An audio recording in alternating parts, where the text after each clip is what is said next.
हमारे खुदावंद यीशु की अंजील मुक़द्दस मत्ती के मुताबिक उसका 13वां बाब पहली 9 आयत। एक दिन यीशु घर से निकलकर झील के किनारे जा बैठा और उसके पास एक बड़ा हजूम जमा हो गया।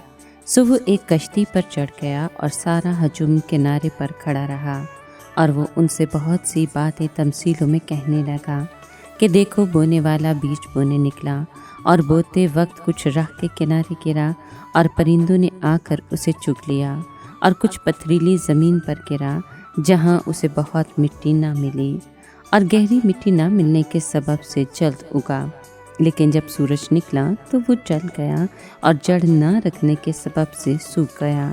और कुछ खारदार झाड़ियों में गिरा और खारदार झाड़ियों ने बढ़कर उसे दबा लिया। और कुछ अच्छी ज़मीन पर गिरा और फल लाया, कुछ 100 गुना, कुछ 60 गुना, कुछ 30 गुना।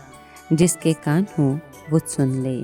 पाक कलाम के पढ़े और सुने जाने पर खुदावंद की बरकत हो, खुदा का शुक्र हो। अजीज़ दोस्तों, जिस घर में यीशु ने बदरू गिरफ्ता को शिफा दी थी, अब वो उस घर से निकलकर झील के किनारे जा बैठा। बाइबल मुक़द्दस के बहुत से उलमा के नज़दीक घर बनी इसराइल की और झील गैर कौमों की तस्वीर पेश करती है। चुनांचे खुदावंद का ये फ़ेल बनी इसराइल से ताल्लुकात तोड़ लेने की अलामत है। इस अबूरी दौर में बादशाही की मुनादी गैर कौमों में की जाएगी। अब एक बड़ी भीड़ झील के किनारे जमा हो गई।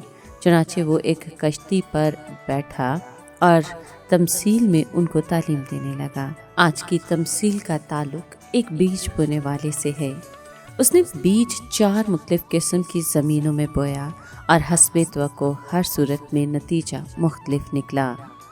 राह का किनारा, दबी हुई सख्त ज़मीन, और इसके नताइज क्या निकले कि परिंदों ने उसे चुग लिया। जब पथरीली ज़मीन में गया तो बीज जल्द उगाया, धूप से जल गया और सूख गया।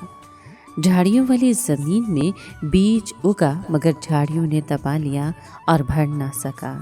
लेकिन अच्छी ज़मीन का बीज उगा, बढ़ा और फल लाया, कुछ 100 गुना, कुछ 60 गुना और कुछ 30 गुना। यीशु ने एक राजदाराना नसीहत के साथ तमसील को ख़त्म किया कि जिसके कान हो वो सुन ले। इस तमसील से भीड़ को क्या समझाना मकसूद था? यही कि सुनकर अमल ना करना बहुत ख़तरनाक बात है। मज़ीद बरा इंसान की हौसला अफजाई करना भी मकसूद था कि वो कलाम को सच्चे दिल से कबूल करे और फिर खुदा के लिए फल ला कर सच्चे साबित हों।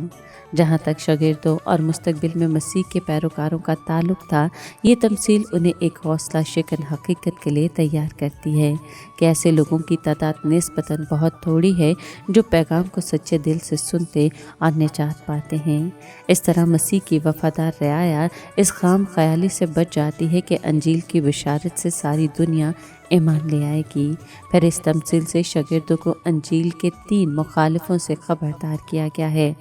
अब्रीस यानी परिंदे, जस्ब, तेज़ धूप, मुसीबत या जुल्म, और दुनिया यानी झाड़ियाँ, दुनिया की फ़िक्र और दौलत का फ़रेब।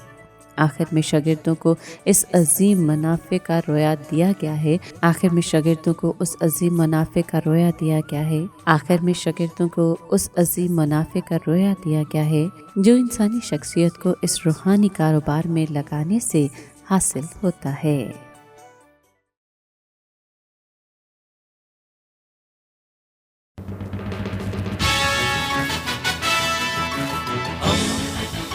दोस्ती का पैगंबर, रेडियो वेरितास एशिया।